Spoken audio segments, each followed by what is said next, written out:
That part was great. The greatest defender of all time on Bill Maher against his Islamophobic tendencies will forever be, and I hate to give this to him because he's very different now, Glenn Greenwald. That Ben Affleck clip is great, but Glenn Greenwald on Bill Maher, if anyone has the clip, is a classic one. I used to play it all the time.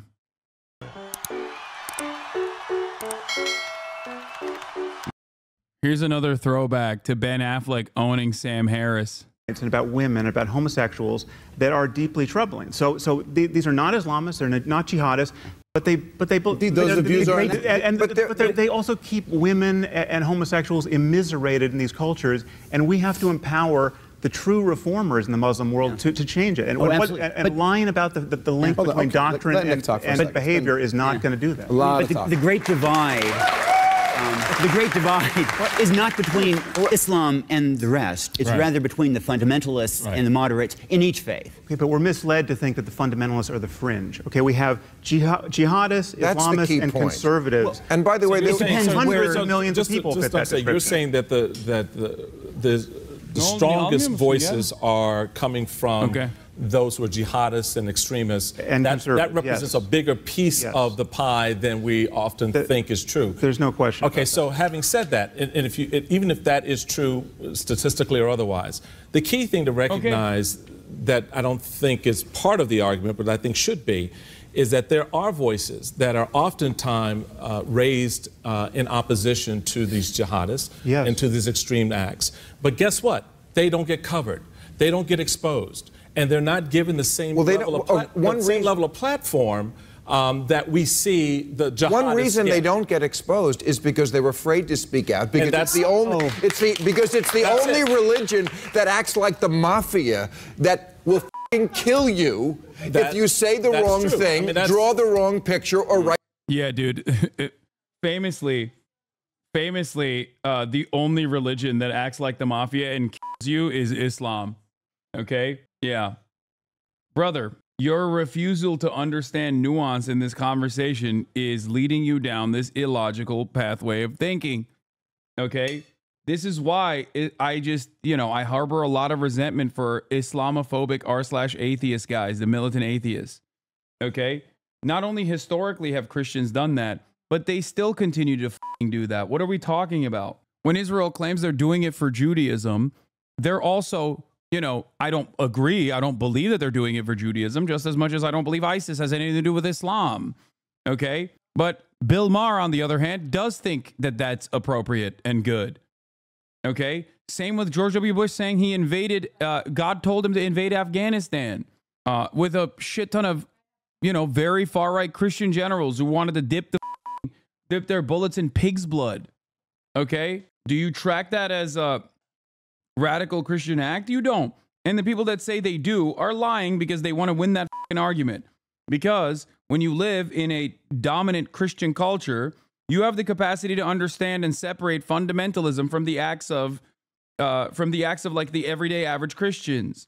Write the wrong book. So you do have, there's a reason why Ayaan Hirsi Ali needs bodyguards 24/7. You do have that element of fear as well, but you also have other braver souls out there who do speak out. Ayaan Hirsi Ali, another grifter who's now a Christian, by the way, Christian convert, Ayaan Hirsi Ali, and who who are risking their lives to do that. Like the Muslim clerics and others from Australia to Europe to the United States just recently publicly put their names on paper declaring their opposition to what ISIS and others are doing. So there are those voices, but where was the coverage? Where was that story to sort of create a different picture? Well, what is your solution? What is your ask? The solution is very much what we've killed more Muslims than they've killed us by an awful lot. We've invaded more Muslims. I am not for more killing. An awful lot. Yet somehow we're exempted from these things because they're not really a reflection of what we believe in. We did by accident. That's why we invaded Iraq and put 4 million people. We're not convincing anybody. It's not typically telling you that I disagree with what you think. I know, and we're obviously not convincing anybody of you.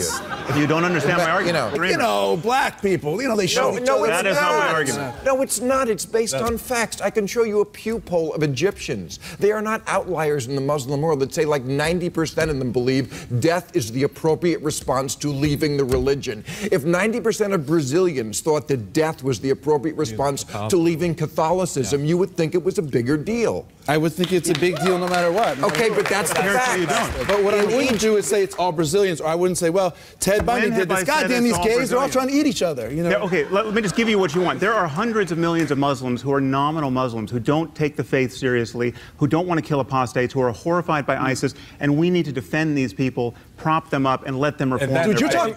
Dude, apostates? That was a early relic. That was an early relic of the post 9/11 Islamophobia that r/atheists always love talking about.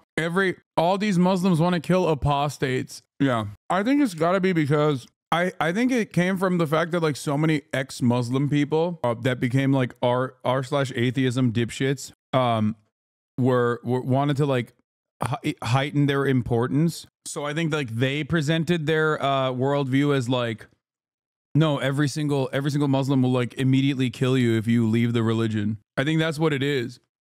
Like, cause I don't know where the f this came from. And I know people will say, it's the religion, sweetie. It's like, no, that's not really like, that's not really a commonly shared opinion. Yeah. See, Turks in the chat saying that they're embarrassed, but they did that as well. A lot of atheists like Turks and former Muslims or people who grew up in Muslim countries that don't like Islam oftentimes play this very formative role in shaping people's understanding of it, not realizing that it, like, you know, contributes to their own personal dehumanization. Yeonmi Parks, all of them. ISIS couldn't fill a AA ballpark in Charleston, West Virginia, and you were making a career out of ISIS. It's all jihadists. It's global. It's a phenomenon of global jihad. I think that's the opposite. There is those things. There's ISIS. There's global jihadists. The question is the degree to which you're willing to say, because I've... Global jihadist, dude. What a time to be alive, dude. I mean, look, this is why I sometimes say we're back, but we're not as back as we were. You know what I mean? Do you understand? Like, things are this bad, but I don't know. Aesthetically speaking, it's not this level. Like, things are bad, but it still hasn't hit this level, I think. It will get there, though, when Trump is in office. Witness this behavior, which we all object to on the part of these people. I'm willing to... These people are talking about takfir, which is basically excommunication, but that phrase isn't mentioned in the Quran, nor is it supported by many Islamic scholars. It's seen as an Islamic militant thing. No, dude, you don't understand. Everyone's always killing people for leaving the religion, famously. Flatly condemn those of you I don't know and have never met. No, this is not based condemning on people. It's ideas. And, gotta make and people who believe in those ideas. So it's those people believe based on reality, Ben. We're not making it up. That in the Muslim world, it is mainstream belief. But this is such a caricature of Indonesia, of Malaysia, so much of the world. And this does have the tinge a little bit of the way white racists talk about African Americans and define blacks by... But what you're saying is minority. We shouldn't criticize. That's not that much of a minority. It's the second biggest religion in the world. Exactly, but you're treating them like a minority. I mean, if Filipinos were capturing teenagers and sending them into white slavery, we would criticize that. We wouldn't say, well, they're Filipinos. You would criticize the people who were doing it, not the Philippines. You know what I mean? Well, what if the people... As a Filipino kid lives down the street from you would have nothing to do with that. So these are different things, crazy racial people. Stereotyping. I think it goes... Let's talk... We mentioned ISIS. Let's talk about that. That part was great. The greatest defender of all time, Bill Maher, against his Islamophobic tendencies will forever be, and I hate to give this to him because he's very different now, Glenn Greenwald. That Ben Affleck clip is great, but Glenn Greenwald on Bill Maher, if anyone has the clip, is a classic one. I used to play it all the time. It's not our fault what came out. We didn't go into Egypt. Well, we wound up with the Muslim Brotherhood. We didn't go into Egypt. We were supporting and propping up Mubarak for 30 years, even as we were cheering for all the Tahrir Square demonstrators as though we were on their side. It was our government that kept Mubarak in power, just like we've done across the entire Muslim world. And it's amazing for you to say that, well, look at all these Muslims. The minute you give them a little bit of freedom, they go wild and they start being all violent. How can you be a citizen of the United States, the country that has generated more violence and militarism in the world over the last 5 or 6 decades, and say, look at those people over there, they are incredibly violent? We play a significant role in what has been happening in the Middle East because we've been interfering and dominating that region in order to have access to the oil. I wasn't talking about violence. I was talking about theocracy. That doesn't happen here.